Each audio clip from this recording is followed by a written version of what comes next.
This evening, Zimbabwean President Emmerson Mnangagwa has launched a multi-sectoral drug and substance abuse plan for the years 2024 to 2030, a blueprint for tackling the scourge. The launch of the plan coincides with the commemorations of the United Nations International Day for Drug Abuse and Illicit Trafficking. We get more in the following report. The drug and substance abuse scourge is responsible for 3.3 million deaths globally. In Zimbabwe, about 60% of patients admitted into mental institutions suffer from drug abuse disorders. Zimbabwean leader President Emmerson Mnangagwa is warning drug abusers and peddlers that they will face the full wrath of the law. President Mnangagwa also urged local authorities and land developers to prioritize living space for recreational centers as they plan towns and cities to give the youth something to do.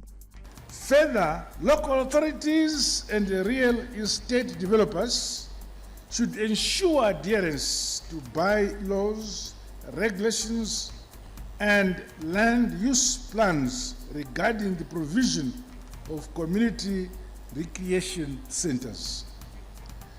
The provision of youth lifestyle centers must be prioritized. Now on to some crime. Businessmen Mike Chimombe and Moses Mpofu will spend the night in remand prison after appearing in court today.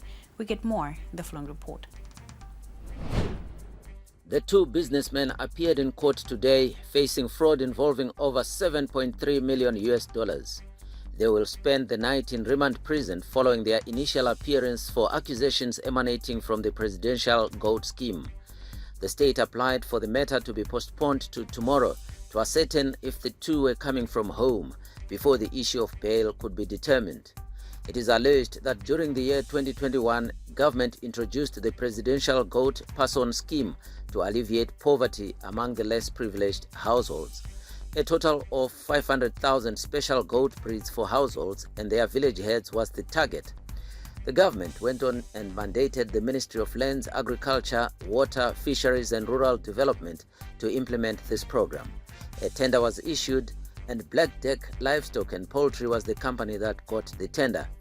Following the delays in delivery of the goats, the Ministry of Lands officials are said to have made several engagements with the two accused persons demanding delivery.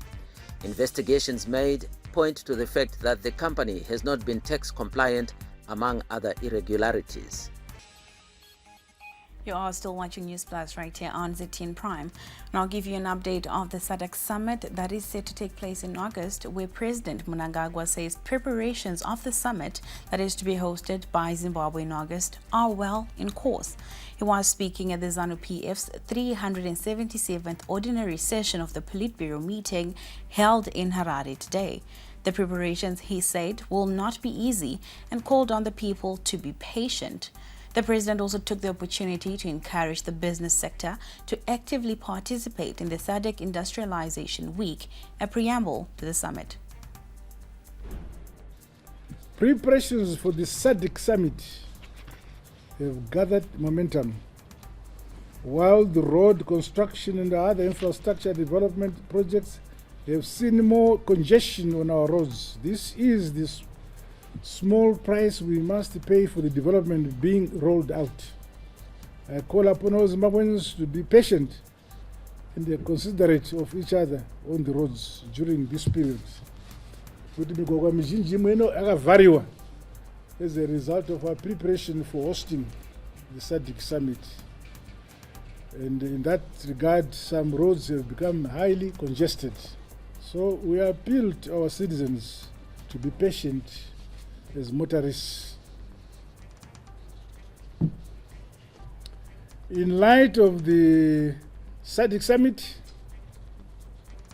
I urge the party, including our business and economic departments, to take a keen interest in the planned Industrialization Week. The event will run under the theme Promoting Innovation to Unlock Opportunities for Sustainable Economic Growth and Development towards an Industrialized SADC.